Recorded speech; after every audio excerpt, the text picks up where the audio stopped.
الحمدللہ رب العالمین والصلاة والسلام علی سید الانبیاء والمرسلین۔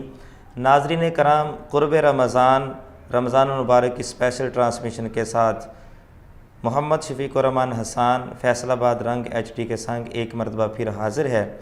آج کے پروگرام کا آغاز ہم اللہ رب العزت خالق کائنات کے پاک کلام سے شروع کرتے ہیں۔ اس کے لیے میں دعوت دیتا ہوں جناب محترم قاری فیاض الرحمان سعیدی صاحب کو کہ وہ آئیں اور آیات بینہ سے ہمارے قلوب و اذہان کو منور فرمائیں۔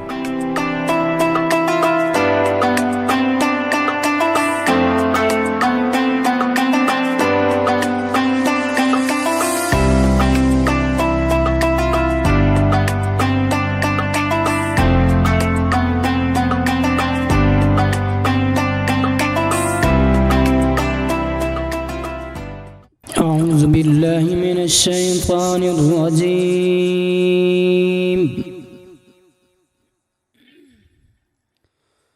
بسم الله الرحمن الرحيم. والشمس وضحاها والقمر إذا تلاها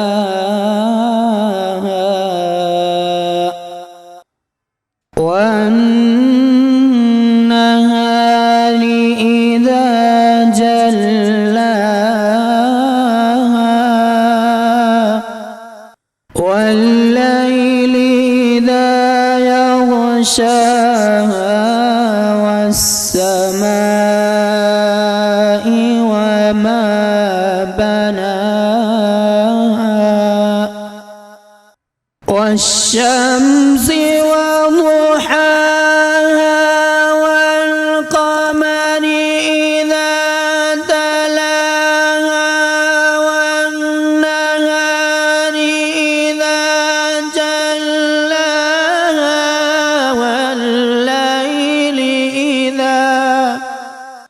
والليل إذا يغشاها والسماء وما بناها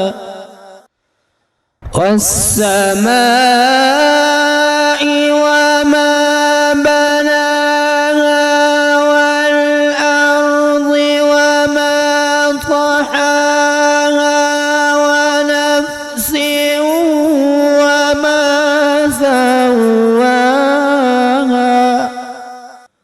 ونفس وما سواها صدق اللہ العظیم۔ ناظرین کرام، تلاوت کلام پاک کے بعد نعت رسول مقبول صلی اللہ علیہ وآلہ وسلم کے لیے میں دعوت دیتا ہوں جناب محترم حافظ محمد وقاص قادری صاحب کو کہ وہ آئیں اور نعت رسول مقبول صلی اللہ علیہ وآلہ وسلم پیش فرمائیں۔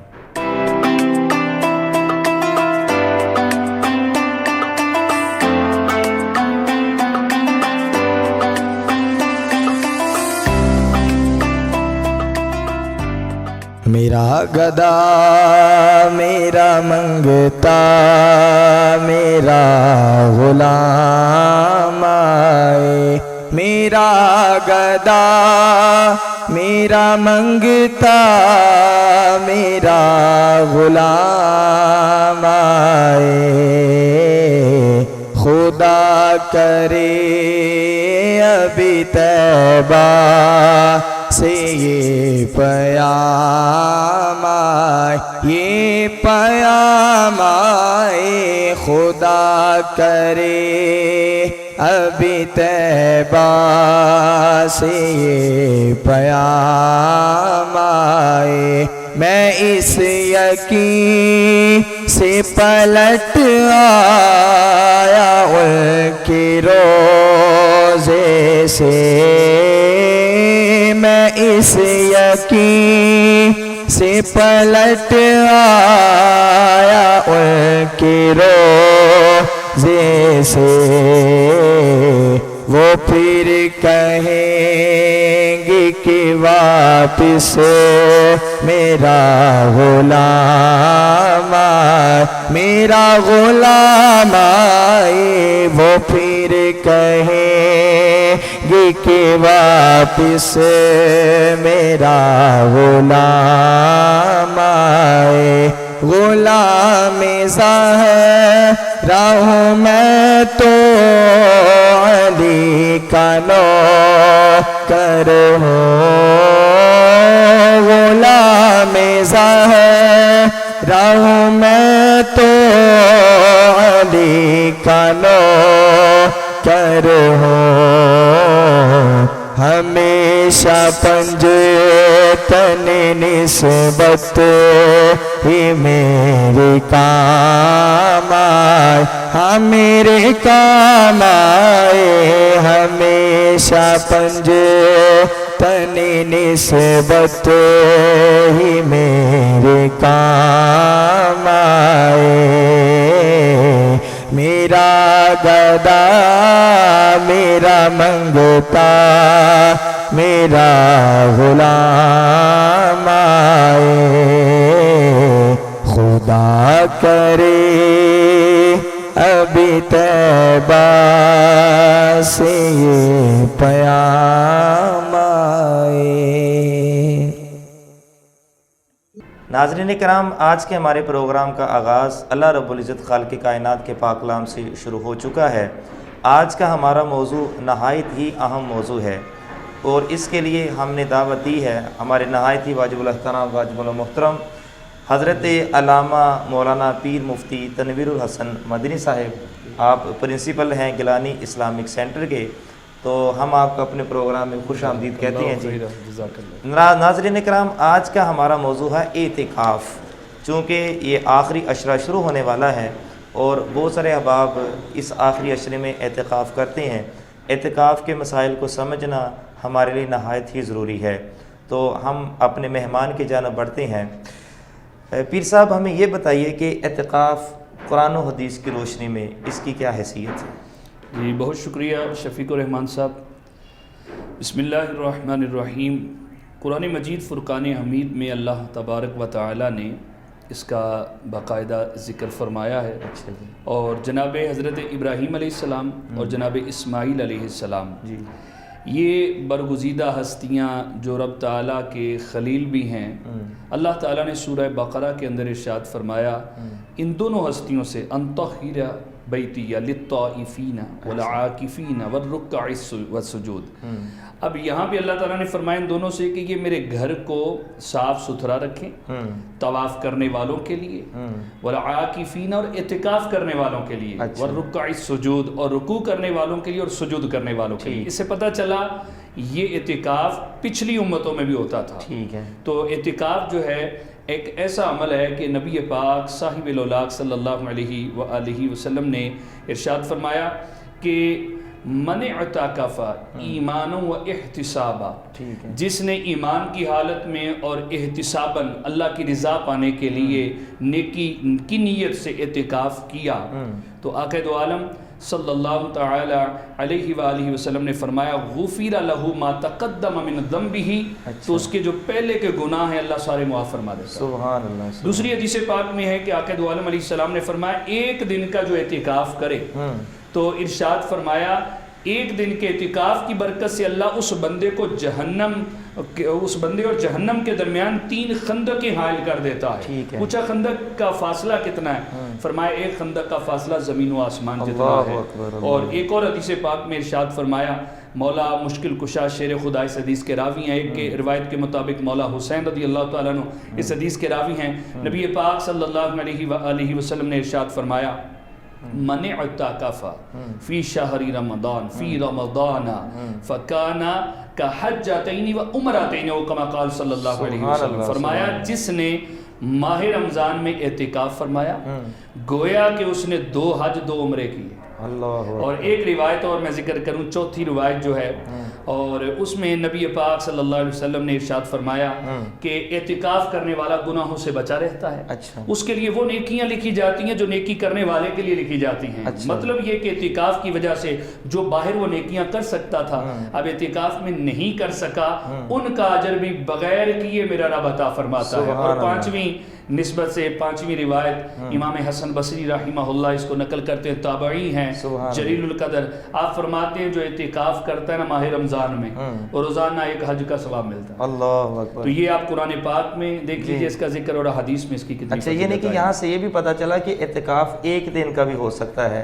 اسی حوالے سے جو ہے وہ کچھ شرعی حیثیت اس کی جو ہے وہ بیان فرما دیں۔ اس کی شرعی حیثیت یہ ہے کہ اعتکاف واجب بھی ہوتا ہے، ٹھیک ہے، اعتکاف سنت موقدہ بھی ہے، ٹھیک ہے، اور اعتکاف نفلی بھی ہے، ٹھیک ہے۔ اب یہ تینوں آپ سمجھ جائیں گے۔ واجب ہوتا ہے جو منت مانے کوئی، اور نظر جس کو کہا جاتا ہے، منت مانے میرا فلاں کام ہو جائے میں اللہ کے لیے اعتکاف کروں گا، ٹھیک ہے، تو یہ اعتکاف اس پہ اس کا کام ہو جائے تو اس پہ اعتکاف واجب ہو جاتا ہے۔ وہ ایک مہینے کا بھی ہو وہ سکتا ہے، جتنے دن کا بھی ہو، جتنے دن کا بھی ہو سکتا ہے، 1 دن کا، 10 دن کا، 20 دن کا، 30 دن کا، اتنے دن کا اس پہ اعتکاف کرنا واجب ہو جائے گا، ٹھیک ہے۔ اب آئیے دوسری قسم جو ہے، جو آپ نے فضیلت سنی، 2 حج 2 عمرے، یہ جو رمضان کے آخری عشرے میں اعتکاف ہوتا ہے، یہ سنت مؤکدہ علی الکفایہ ہے۔ اچھا، سنت مؤکدہ، وہ اگر صرف سنت مؤکدہ ہوتا تو ہر بندے پر یہ اعتکاف کرنا ضروری ہو جاتا، لیکن یہ مؤکدہ ضرور ہے، لیکن علی الکفایہ ہے، شہر میں سے کوئی ایک بھی کر لے گا سارے بری ذمہ، سارے بری ذمہ، اگر کوئی نہیں کرے گا تو پھر سارے گناہگار ہوں گے، ان پہ آئے گا، حرج آئے گا، بالکل۔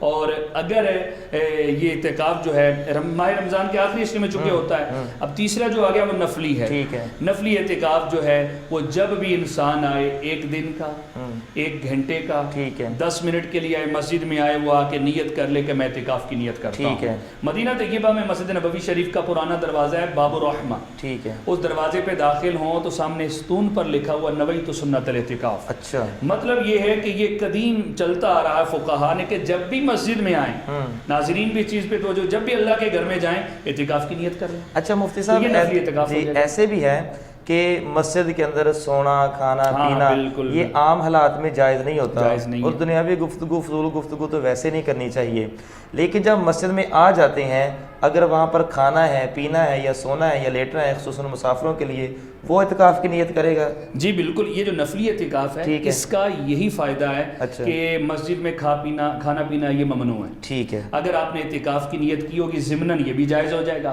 اور مفت میں نیکیوں کا میٹر بھی چلتا رہے گا۔ تو آپ نے پوچھا تھا کہ 1 دن کا بھی اعتکاف ہو سکتا ہے، تو جی ہاں بالکل، 1 دن کا، 1 گھنٹے کا، 2 گھنٹے، جتنا وقت آپ کے پاس اللہ کے گھر میں جائیں، اور اعتکاف ایک نماز سے دوسری نماز تک آپ اعتکاف اور خصوصاً جمعے والے دن تو یہ اہتمام کرنا چاہیے کہ جمعے کی عصر کی نماز پڑھیں اور عصر کے بعد روشری پڑھیں، اعتکاف کی نیت کریں۔ میں ایک روایت بالکل آپ کی اس بات سے ناظرین کو شیئر کر دوں، جس نے جس مسجد میں جمعہ پڑھا، ٹھیک ہے، وہ جمعے کے بعد اسی مسجد میں اعتکاف کرے، ٹھیک ہے، عصر کی نماز وہاں پہ پڑھے، ٹھیک ہے، عصر کے بعد وہ مغرب بھی وہاں پہ پڑھے، اس دوران دنیا کی بات نہیں، اللہ رسول کا ذکر، دین سیکھنا سکھانا کرتا رہے، اللہ اس کو ایک حج اور عمرے کا ثواب، اللہ اکبر، سبحان اللہ، یہ جمعہ کے دن اجر مل سکتا ہے۔ اچھا، اس کی ٹائمنگ بتا دیں کہ یہ جو سنت موقدہ علی الکفایہ ہے، جو آخری عشر میں اعتکاف کیا جاتا ہے، تو یہ کب سے لے کر کب تک ہے؟ ہاں، یہ آخری عشرہ جب شروع ہوتا ہے عصر کی نماز کے بعد مغرب سے پہلے، یعنی 20واں روزہ، جی 20واں روزہ، اچھا 20واں تو جب آپ مغرب کی نماز آ جائے گی، مغرب سے پہلے، غروب آفتاب سے پہلے، یعنی 20ویں روزے کو جو افطاری ہے وہ مسجد میں کرنی ہے؟ جی بالکل، ٹھیک ہے، مسجد میں افطاری کرنی، افطاری سے پہلے پہنچنا ضروری ہے، جی، یعنی عصر کے بعد وہ چلا جائے، عصر کے بعد وہ پہنچ جائے، اور وہاں پہ پہنچ جائے اعتکاف کی نیت سے کہ میں 10 روزہ سنت موقدہ کا اعتکاف کر رہا ہوں، یہ دل میں نیت ہو، الفاظ کہنا ضروری نہیں، کہہ لے گا تو اچھے ہیں، تو جیسے ہی غروب آفتاب ہو تو وہ مسجد میں ہو، اعتکاف کی نیت سے ہو، یہ بھی ضروری ہے، تو اس کا اعتکاف شروع ہو جائے گا، پھر چاند نظر آنے پہ، شوال المکرم کا چاند نظر آنے تک 9، 10 جس طریقے سے یہ چاند پر دن بنتے ہیں، تو یہ اس کا سنت موقدہ الکفایہ، یعنی تب جو ہے وہ اعتکاف سے اٹھ سکے گا، اور یہ اس طریقے سے اس کے اجر کو بھی۔ اچھا، اعتکاف کے لیے روزہ رکھنا شرط ہے؟ دیکھیے جو دوسری قسمیں ہیں، اب یہ جو نفلی ہے، نفلی کے لیے تو کوئی روزہ نہیں ٹھیک ہے، لیکن جہاں تک ماہ رمضان کا اعتکاف ہے یہ روزے کے بغیر نہیں ہو سکتا۔ اچھا، یعنی اگر کوئی اس روزہ کے لیے روزہ شرط ہے، اگر کوئی روزے چھوڑ رہا ہے، بیمار ہے، شوگر کا مریض ہے، تو وہ یہ اعتکاف سنت مؤکدہ علی الکفایہ نہیں کر سکتا، وہ نفلی کرے گا۔ اچھا ٹھیک ہے، اسی طرح خاتون بھی جس کے ماہانہ پیریڈ آتے ہیں ٹھیک ہے، تو وہ پیریڈ آ جائیں گے تو ظاہر ان دنوں میں وہ روزہ نہیں رکھے گی، ٹھیک ہے، تو وہ بھی ان چیزوں سے اس کا پاک ہونا بھی ضروری ہے، روزہ بھی رکھنا ضروری ہے۔ اچھا، تو روزے کے بغیر یہ سنت مؤکدہ علی الکفایہ والا اعتکاف نہیں ہو سکتا۔ اچھا، عورت کا مسئلہ چلا ہے، عورت جو ہے مرد تو اعتکاف مسجد میں کرتا ہے، کیا عورت بھی اعتکاف کر سکتی ہے؟ اس کے لیے کیا شرائط ہیں؟ جی ہاں شفیق الرحمان صاحب، اعتکاف کی رحمتیں صرف مرد کے لیے نہیں ہیں، اچھا، عورت کے لیے بھی یہ رحمتیں ہیں، لیکن فرق اتنا ہے کہ مرد جو ہے یہ مسجد میں اعتکاف کرے گا، مسجد کے بغیر اعتکاف نہیں ہوگا، مسجد کے بغیر اعتکاف نہیں، وہ مسجد چاہے جامع ہو چاہے جامع نہ ہو، اور وہاں پہ 5 وقت کی جماعت بھی ہوتی ہو یا نہ ہوتی ہو جماعت، یعنی کہ شرط نہیں ہے یہ، اگر وہاں پر اگر 5 وقت کی نماز نہیں بھی ہو رہی، چند نمازیں ہو رہی، جمعہ نہیں بھی ہو رہا، تو وہ کسی اور مسجد میں بھی جا سکتا ہے، وہ جمعے کے لیے جائے گا، لیکن درمیان میں کلام نہ کرے۔ وہ اس کی احتیاطیں ہیں کہ جب وہ جائے گا یا اگر وہاں پہ وضو غسل کے لیے نہیں ہے تو باہر جائے گا، کسی سے کلام نہیں کرے گا، سیدھا اپنی حاجت پوری کر کے جمعہ پڑھ کے واپس آ جائے گا۔ عورت جو ہے، عورت کے لیے اعتکاف ہے بیت مسجد میں۔ اب آپ سوچیں گے بیت مسجد، ہمارے ناظرین سوچیں گے کہ بیت مسجد کس کو کہا جاتا ہے؟ بیت مسجد اس کو کہا جاتا ہے کہ گھر کے اندر عورت کے نماز پڑھنے کی جو مخصوص جگہ ہوتی ہے، یعنی ہمیں چاہیے کہ ہم اپنے گھروں کے اندر نماز کے لیے ہماری مائیں بہنیں ایک کمرے کو مخصوص کریں، جس کو پریئر روم کہا جائے۔ اگر پورا کمرہ مخصوص نہیں کر سکتی تو وہ ایسا کریں گی کہ وہاں پر ایک حصہ مقرر کر لیں کمرے میں، وہاں چبوترا بھی بنا سکتی چھوٹا سا جہاں پہ نماز بیٹھ کے پڑھ سکے، تو یہ جو جگہ مقرر ہوگی اس کو کہا جاتا ہے بیت مسجد۔ اچھا، یہاں پہ میری مائیں بہنیں خواتین بھی اس بات پہ توجہ رکھیے گا کہ آپ سوچتی ہوں گی کہ مرد مسجد میں جاتے ہیں اور ہم لوگ گھر میں نماز پڑھیں وہ ثواب زیادہ پا لیتے ہیں، ایسا نہیں ہے۔ بیت مسجد کے اندر خاتون جو نماز پڑھتی اس کو اتنا ہی اجر ملتا ہے جتنا رب کے گھر میں جا کے نماز پڑھنے کا۔ سب دیکھیں نا، گرمیوں کا موسم ہے اب، تو مرد جمعہ پڑھنے کے لیے جاتا ہے مسجد میں، تو وہاں پر پسینے سے شرابور ہوتا ہے، اور عورت جو ہے اس کے اوپر جمعہ واجب ہی نہیں ہے، وہ گھر میں زور کی نماز پڑھے گی تو اس کو جمعے جتنا ثواب ملے گا۔ کیا بات ہے، ٹھیک بالکل۔ تو یہ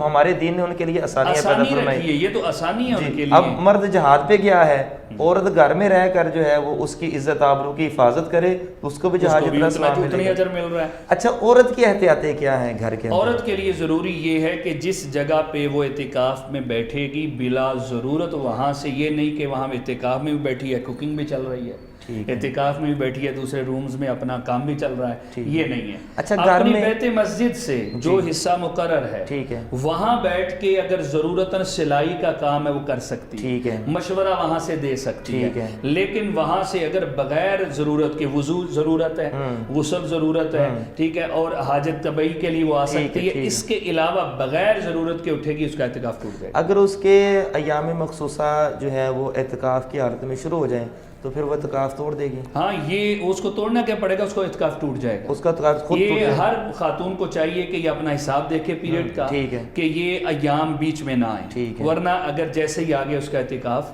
ختم، کیونکہ اس کا روزہ بھی ٹوٹ جائے گا اور اعتکاف بھی اس کا ختم۔ اچھا مفتی صاحب، ایک عورت ہے تو وہ گھر میں اکیلی ہے، تو وہ اعتکاف کرنا چاہتی ہے، لیکن گھر میں سحری افطاری بنانے کے لیے کوئی اور نہیں ہے، تو کیا وہ سحری افطاری بنا کے اور رکھ دے، کلام نہ کرے، تو پھر وہ اعتکاف کر سکتی ہے؟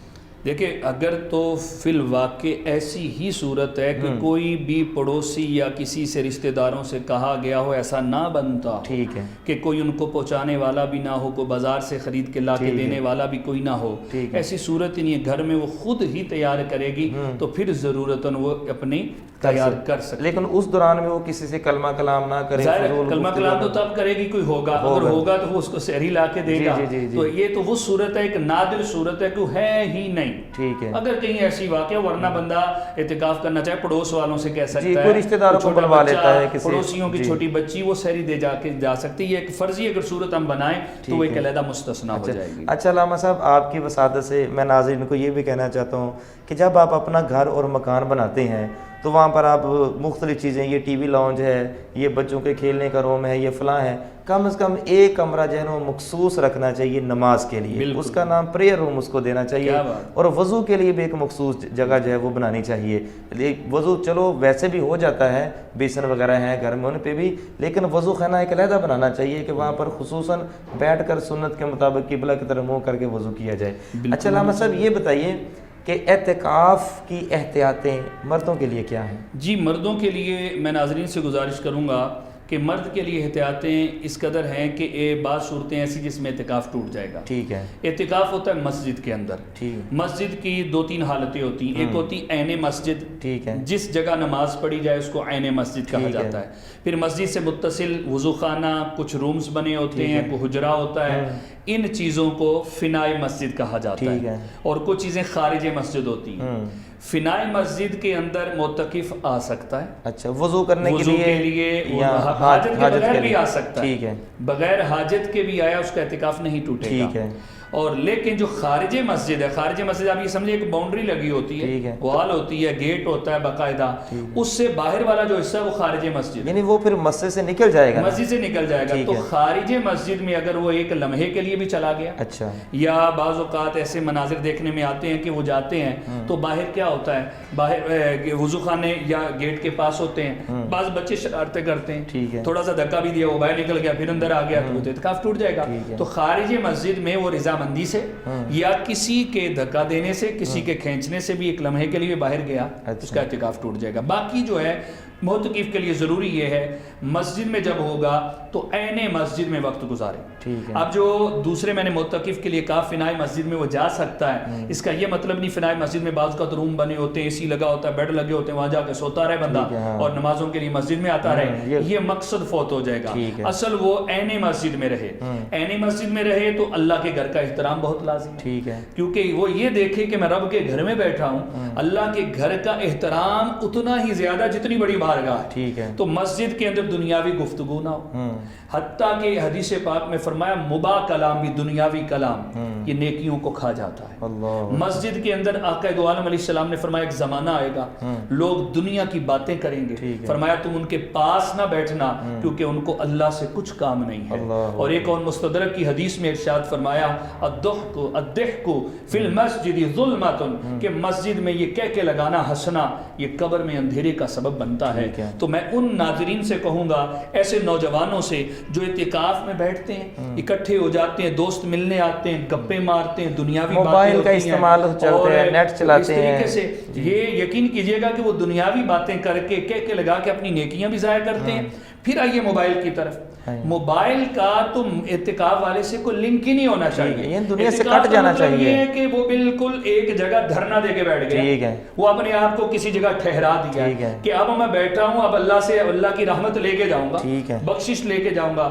اب موبائل رکھنے کا مقصد تو یہ ہو گیا کہ وہ دنیا کے اندر ہی ہے، وہ سارے معاملات۔ پھر دیکھیں بعض کہتے ہیں جی ہمارا وہ دینی استعمال ہے اور اس میں ہم نے بکس رکھی ہوئی ہیں، سوشل میڈیا استعمال کرتے ہیں، اب بخوبی جانتے ہیں، اچھی ویب سائٹ کھولتے ہوئے کیا کچھ مناظر آ جاتے ہیں، تو مسجد کے اندر ایسی بیہودہ تصویریں، میوزک آ جاتا ہے، وہ بلا ارادے سے آ جاتا ہے، تو وہ مسجد کی بے ادبی میں شمار ہوگا۔ تو میں کہوں گا کہ موبائل نہ رکھیں، اگر رکھنا بھی ہے تو آپ یہ نیٹ والا نہ رکھیں، سادہ کو ضرورتاً کام پڑ رہا ہے تو آپ گھر اطلاع دے سکتے ہیں، ورنہ موبائل اعتکاف آپ کا خراب کرے گا۔ پھر اعتکاف والے کے لیے ضروری ہے کہ سحری افطاری چونکہ مسجد میں ہوتی ہے تو مسجد میں ایسے مناظر دیکھے جاتے ہیں، یقین کیجئے شربت آ رہا ہے، قالینوں پہ گر رہا ہے، افطاریاں ہو رہی تو کھانے وہاں گر رہے ہیں۔ شیخ عبدالحق محدث دہلوی نقل فرماتے ہیں مسجد کے اندر ایک تنکا بھی اگر کسی نے گرایا اللہ کے گھر کو ایسے تکلیف ہوتی جیسے تمہاری آنکھ میں تنکا لگنے سے ہوتی ہے۔ تو یہ ہم دیکھیں ہمارے کپڑوں کے ساتھ ہماری سحری افطاری میں کتنے ذرے گر جاتے ہیں اللہ کے گھر میں،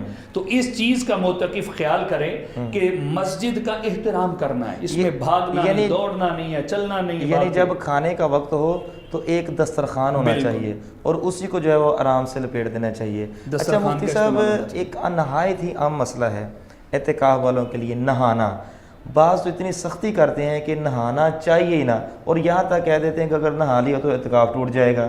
اب دیکھیں نہانا کن صورتوں کے اندر جو ہے وہ مباح ہوگا، جائز ہوگا؟ دیکھیے جہاں تک نہانے کے متعلق جو یہ کہہ دیتے ہیں کہ اعتکاف ٹوٹ جاتا ہے، وہ ایک ہی صورت ہے کہ اگر انسان کو غسل بھی فرض نہ ہوا ہو، ٹھیک ہے، اور واش روم بھی مسجد سے باہر ہو، ٹھیک ہے، فنائے مسجد میں نہ ہو، ٹھیک ہے، باہر جا کے اس کو نہانا پڑ رہا ہے، تو فرض غسل کے لیے تو وہ جائے گا، جی ٹھیک ہے، اس کا وہ اعتکاف نہیں ٹوٹے گا، وہ مسجد سے باہر بھی جا رہا ہے۔ لیکن اس کے علاوہ وہ ٹھنڈک کے لیے، تبرید کے لیے یا نفاست کے لیے باہر نہیں جا سکتا۔ ٹھیک ہے، اور اگر آج کل جیسے ہمارے یہاں غسل خانے، واش روم یہ اندر بنے ہوتے ٹھیک ہے، ہیں، یہ فنائی مسجد میں، تو اس میں بلا ضرورت بھی غسل کیا جا سکتا ہے۔ ٹھیک ہے، یہ اس میں نفاست ہے، گرمی کا موسم ہے، انسان کے پسینے سے بدبو آتی ہے، ٹھیک ہے، وہ صرف آقا دو عالم علیہ السلام کا مبارک پسینہ ہے جس سے خوشبو آیا سبحان کرتی اللہ، تھی، سبحان کہ میں اور آپ ہمارے پسینوں میں تو بدبو ہیں، تو پسینے سے بدبو پیدا ہوتی ہے، بدبو سے فرشتوں کو تکلیف ہوتی، فرشتوں کو تکلیف ہو تو یہ حرام ہے۔ ٹھیک ہے، تو اس لیے فی زمانہ جہاں اندر واش روم عموماً اندر ہی ہیں، اندر ہی ہیں۔ تو یہاں پہ غسل کرنے میں کوئی حرج نہیں۔ اچھا مفتی صاحب، اگر معتکف جو ہے وہ سویا ہوا ہے تو سوئے ہوئے اس کو احتلام ہو گیا ہے، پہلی تو بات یہ ہے کہ اس کو نا کوئی ایسی چیز استعمال کرنی چاہیے کہ مسجد کے کلین جو ہیں ان کو وہ نجاست نہ لگے۔ اگر اس کو احتلام ہو گیا، مسجد کے اندر ہے، تو وہ کیا وہ ایسے ہی اٹھ کے چلا جائے گا غسل کرنے کے لیے، یا کوئی اس کے لیے کوئی شریعت نے ہمیں دیا ہے کہ پہلے یہ کام کرنا دیکھیے چاہیے؟ اس میں اعتکاف والے ظاہر ہے یہ معاملہ پیش آ سکتا ہے، اور سب سے پہلی بات میں یہ کہوں گا کہ بغیر کچھ بچھائے سونا نہیں چاہیے، ٹھیک ہے، چادر ضرور بچھائی جائے، تاکہ ویسے بھی یہ نہ بھی ڈر ہو، انسان کو بچھانا چاہیے، ٹھیک ہے، چادر بچھائی جائے، اور اب انسان اٹھا، اس کو محسوس ہو گیا کہ مجھے احتلام میں غسل فرض ہو چکا ہے، تو فوری اٹھتے ہی وہ تیمم کرے گا۔ ٹھیک ہے، تیمم کا طریقہ یہ ہے کہ اگر پاس مسجد کی دیوار ہے یا فرش ہے تو دونوں اپنے ہاتھ تیمم کی نیت سے فرش پہ ایسے مل لے گا، پہلا فرض نیت کرے، وہ پورا نیت کر لے گا، چونکہ اس کی نیت ہے پہلا رکن، تو تیمم کی نیت سے ایسے مٹی لگے چاہے نہ لگے، دیوار اس پہ دونوں ہاتھ پھیر لیے، اپنے چہرے پہ ہاتھ پھیرے، ٹھیک ہے، دوبارہ پھر وہی ہاتھ اپنے فرش پر یا دیوار پاس ہے ٹھیک ہے، تو اس پہ فوری دور نہ جائے، نیچے فرش ہے، ٹائل ہے، ماربل ہے، کچھ بھی اس پہ اسے رگڑ لے، ٹھیک ہے، دوبارہ اپنے دونوں ہاتھوں پہ وہ اس کو پھیر لے گا، یہ ہو جائے گا اس کا تیمم۔ ٹھیک ہے، اب اٹھ کے فوری وہ مسجد سے فنائی مسجد یا فوراً واش غسل روم کرے ہے گا، اس طرف چلا جائے گا، ضرورتاً شاپر اٹھاتا جائے، کپڑے تو پاس رکھے ہوتے ہیں، جا کے غسل کرے اور غسل کر کے اپنے کپڑے تبدیل کر لے، اس کے روزے پر بھی کوئی حرج نہیں ہے، کوئی اس پہ ایسی قباحت نہیں آئی کہ بھئی بات سوچتے ہیں روزہ ٹوٹ گیا ہے۔ ہاں غسل کرتے وقت روزے کی حالت میں غرغرہ نہ کرے، حلق میں پانی نہ لے کے جائے، ناک میں اوپر پانی نہ کھینچے، کلی کرے، ناک میں پانی ڈالے اور غسل کر لے۔ یہاں پہ میں عرض کروں آپ کو، بعض اوقات ایسے غسل فرض ہو جائے روزے میں تو بعض میں مشہور ہے عوام میں، بھئی ایک فرض پورا کر لو، 2 فرض روزہ افطار کرنے کے بعد کر لینا۔ اچھا، وہ کس طرح کہتے جی کلی تو کر نہیں سکتے، ناک میں پانی ڈال نہیں سکتے، تو پورے پانی جسم پہ ڈال لو، باقی 2 فرض وہ افطاری کے بعد کر لینا، پورا دن پلیت گزارتے ہیں۔ تو ناظرین کرام اس چیز کا خیال رکھیں، کلی آپ نے کرنی ہے تو حلق میں پانی نہ لے کے جائیں، منہ کے اندر پانی گھمائیں، ناک میں پانی یہاں تک لے کے جائیں، اوپر نہ کھینچیں، اور پورے بدن پہ پانی بہا کے پاک ہو جائیں آپ کا غسل۔ یعنی مفتی صاحب جو چیزیں غسل میں فرض ہیں وہ چاہے روزے کی حالت ہو یا روزے کے بغیر ہو، بالکل، تو وہ تو فرض تو ادا کرنا ہی کرنا ہے، لیکن فرق یہ ہے کہ روزے کی حالت میں غرارہ نہ کیا جائے اور نرم ہڈی تک پانی نہ لے کے جائے، نہیں ہونا چاہیے اور نرم ہڈی تک اوپر نہ پانی، جی، تاکہ اس سے روزہ ٹوٹنے کا اندیشہ ہو سکتا ہے۔ اچھا، آخر میں ہمارے ناظرین کو بتائیے کہ اعتکاف کا مقصد کیا ہے؟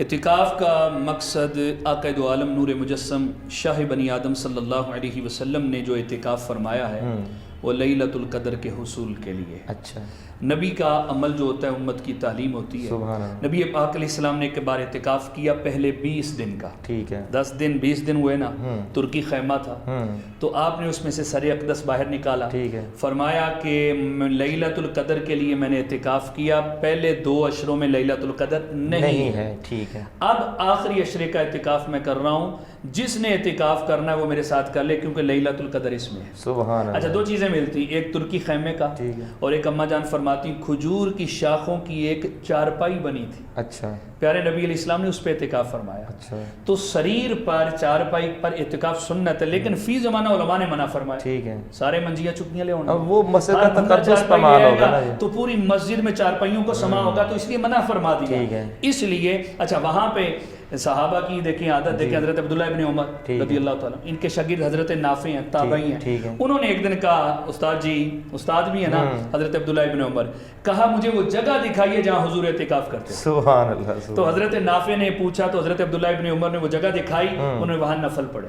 یہ صحابہ کا طریقہ تھا، جہاں حضور کے قدم بھی لگے وہاں سجدے کرتے تھے. میں حیران ہوا، زیارتوں پہ جاتے ہیں لوگ پوچھتے ہیں یہاں حضور علیہ السلام کا گھر تھا، یہاں حضور کی اونٹنی گزری تھی، یہ موقع تھا، ہم نے نوافل پڑھنے، لوگ روکتے ہیں وہاں پہ. صحابہ کی تو عادت یہ تھی جہاں حضور کے قدم لگتے تھے نفل پڑھتے تھے. اور وہاں پہ آج کے ناظرین کے لیے میں کہوں گا، پھر حضرت عمر بن عبدالعزیز نے کئی نشانیاں وہاں پہ رکھی رضی اللہ تعالیٰ عنہ. وہاں ایک ستون بنایا گیا، استوانہ سریر. ٹھیک ہے. اوپر آج ستون ہے نا جو ریاض الجنہ میں، استوانہ سریر جہاں پہ وہ جگہ جہاں میرے حضور نے اعتکاف فرمایا. تو اعتکاف کا مقصد ناظرین کرام لیلۃ القدر کو پانا ہے. لیلۃ القدر آخری طاق راتوں میں سے ایک طاق رات ہے، 21، 23، 25، 27، 29، اور یہ بدلتی رہتی ہے. اور اس میں گزارش یہ ہے کہ اعتکاف میں آ کے سو کے نہ کہیں گزاریے گا، آپ شب بیداری میں گزارے گا، انشاءاللہ لیلۃ القدر کو پائیں گے. ایک رات کی عبادت اتنا اجر ملے گا کہ 1000 مہینوں سے زیادہ، 83 سال 4 ماہ بنتے ہیں. اتنی عبادت کا، اس سے بھی زائد کتنا اللہ جانے، اللہ کے محبوب جانے. تو اعتکاف کا مقصد رب کی رضا کے ساتھ لیلۃ القدر کو حاصل کرنا. بہت خوب، بہت خوب. ناظرین کرام، بڑے ہی آسان انداز کے ساتھ اعتکاف اور اس کے ضروری اور شرعی مسائل جن سے ہماری اکثر عوام ناواقف ہے، مفتی صاحب نے بڑے آسان لفظوں کے ساتھ جو ہے وہ ان کو بیان فرمایا. مزید اس طرح کے مسائل کو جاننے کے لیے ہمارا چینل سبسکرائب کیجئے، اور ہمارا فیس بک پیج ہے، وہاں پر جو ہے فیصل آباد رنگ HD کے نام سے اس کو آپ وزٹ کیجئے. اس طرح کے مسائل آپ جو ہے وہ ہم سے پوچھ سکتے ہیں، اور مفتیان اکرام ہمارے پاس موجود ہوتے ہیں، آپ کی شرعی رہنمائی کرتے رہیں گے. آج کے پروگرام کا وقت ختم ہوا چاہتا ہے. اپنے میزبان محمد شفیق الرحمان حسان کو اجازت دیجیے. میں ایک مرتبہ پھر مفتی صاحب آپ کو شکریہ ادا کرتا ہوں کہ آپ نے ہمیں وقت دیا. آخر میں جو ہے وہ ناظرین کے لیے جو ہے وہ دعائے خیر فرما دیں. اللہم صلی علی سیدنا و مولانا محمد معدن الجود والکرم وآلہ وبارک وسلم. ربنا آتنا فی الدنیا حسنۃ وفی الآخرۃ حسنۃ وقنا عذاب النار. اللہم اجرنا من النار یا مجیر واعتق رقبتی من النار. پروردگار عالم، ماہ رمضان کی نورانی ساعتیں ہیں، خوش نصیب لوگ اعتکاف میں بیٹھنے والے ہیں. اے اللہ ہماری بخشش فرما دے، ہمارے ماں باپ کی بخشش فرما دے. ماہ مقدسہ کے جتنے دن باقی ہیں ادب احترام سے گزارنے کی توفیق عطا فرما. اے اللہ جو اعتکاف کر رہے ہیں ان کا اعتکاف قبول فرما. ہمیں بھی اپنے گھر میں محبوب کے در پہ اعتکاف کی سعادت عطا فرما. یا اللہ عالم اسلام کی خیر ہو، کفری طاقتوں کو نیست و نابود فرما، اسلام کا بول بالا فرما. ربنا تقبل منا انک انت السمیع العلیم وتب علینا انک انت التواب الرحیم. وصلی اللہ علی حبیبہ سیدنا و مولانا محمد وعلی آلہ وصحبہ اجمعین.